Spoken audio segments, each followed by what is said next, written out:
Regar here, back on the Grady White, episode 21. I'm starting on the front hatch area. That was actually the optional front tank, so you could add a second gas tank to bring this up to 180 gallons. But I'm going to start on that. It got a lot of rotted wood, and also kind of as an overview, I've probably got about $10,000 into the boat now. 2 Yamaha motors, transom bracket, gas tank, pay for the hull. If you take a look at somebody else working on a Grady White, go to a YouTube channel I follow called Shots Life. He's working on a 1985 Grady White. Made a better deal. He calls it the $10 boat. I think you might enjoy that. He's basically doing the same thing I'm doing, but he's further along. But let's get to it, and thanks for watching. I hope you enjoy this.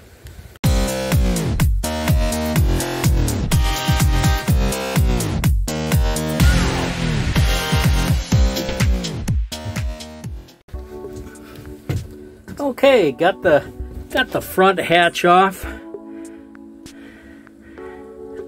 Well, you can see the fuel lines that are cut off.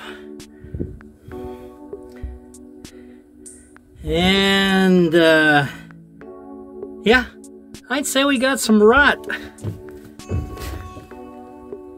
Right there. Yep. Right over there. Now let me get this frame out and then get down in there.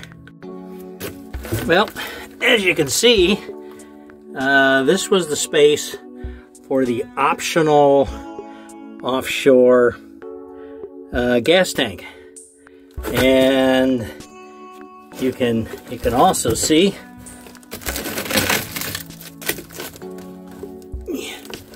substantial amounts of rot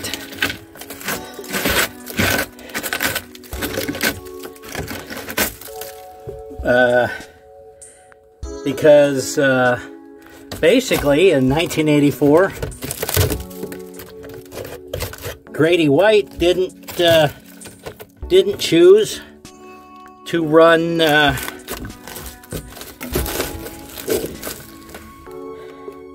fiberglass all the way up. So this is what we've got. Now, I'm not going to show you how to remove rotted wood. That's cutters, crowbars, get the 4.5-inch angle grinder out, and the little vibrating cutter, and take and cut all this stuff out.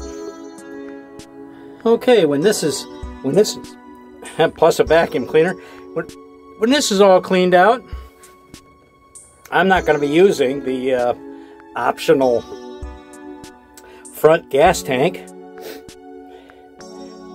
I did choose to use the optional back gas tank, 90 gallons.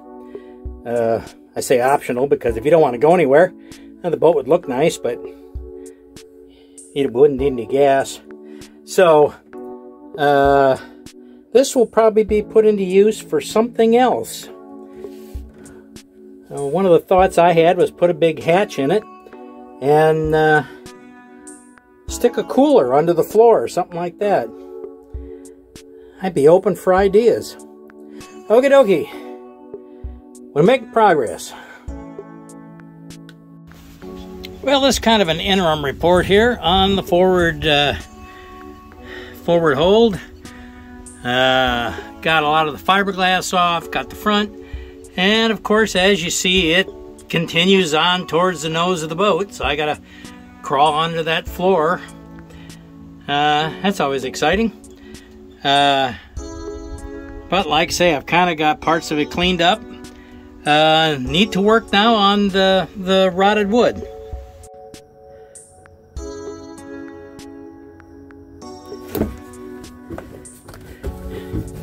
Well, here's the nose. It doesn't look any better than the rest of the boat. Okie dokie. Hey, Rigor here, working on the Grady White. I'm taking out foam. I'm working on this front hatch area, and I'm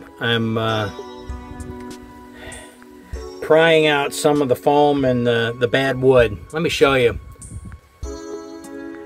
Some of the tools I'm using. I tried a bunch of different things. This right here is a drywall saw.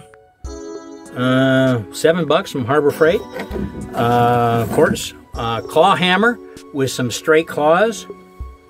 Gloves. Gotta have gloves. Hearing protection. Gotta have that. And in South Florida, a sweatband. What I'm using, I've also got a crowbar. Crowbar, if you notice, has a sharp edge on both ends. Seems to be good for prying out foam. And then down in here for finishing, I've got one of these vibrating tools here.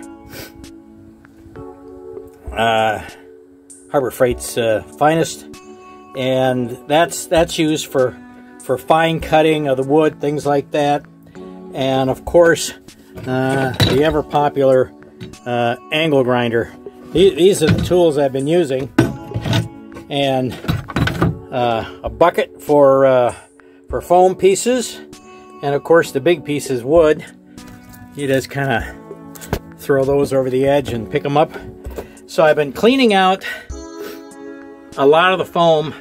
What I've got is a rotted bulkhead.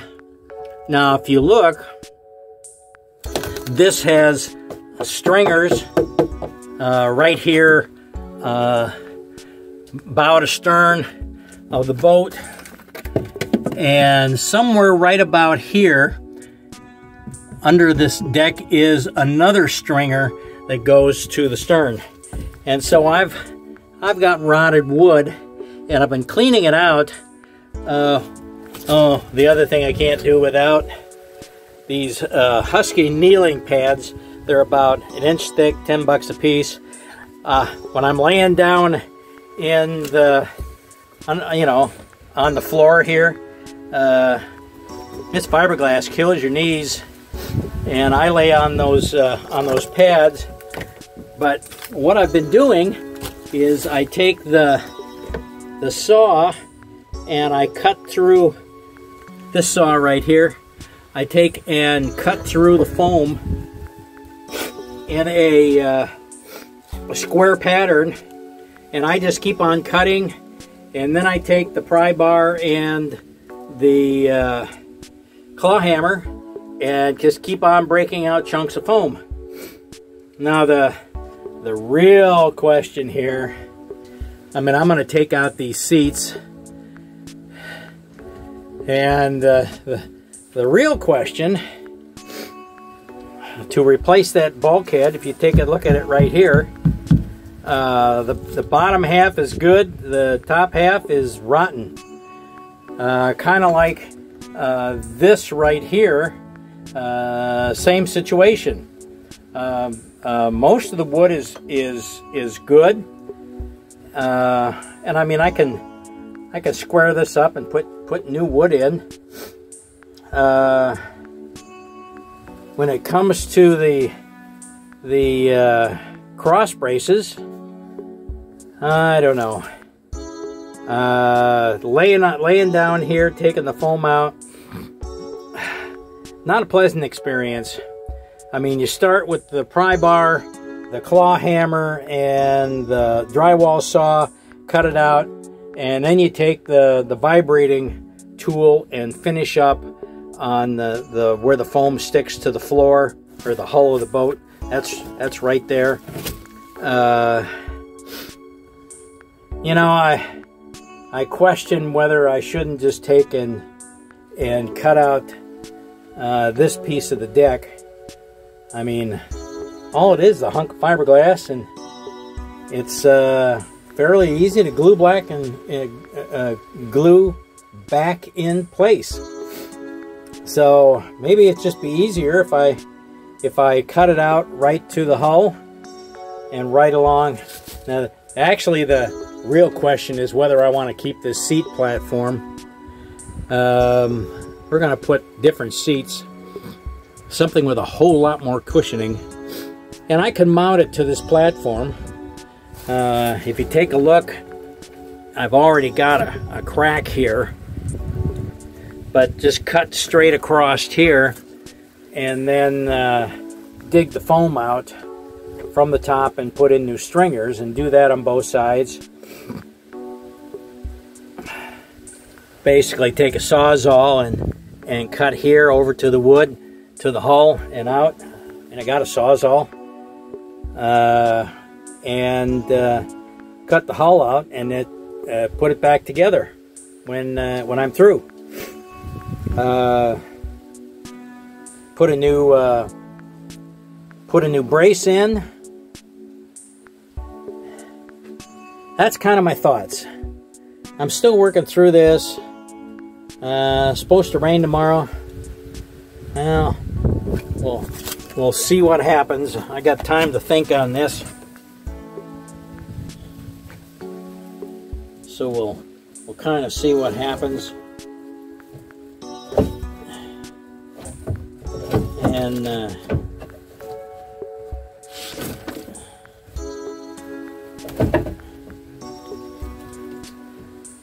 I also found, when I was looking under here,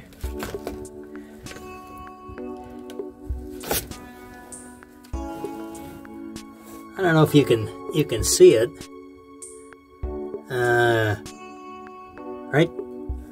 Right in there, Grady White put a tube. I wonder where it goes. It goes somewhere. I need to look for it. Okay.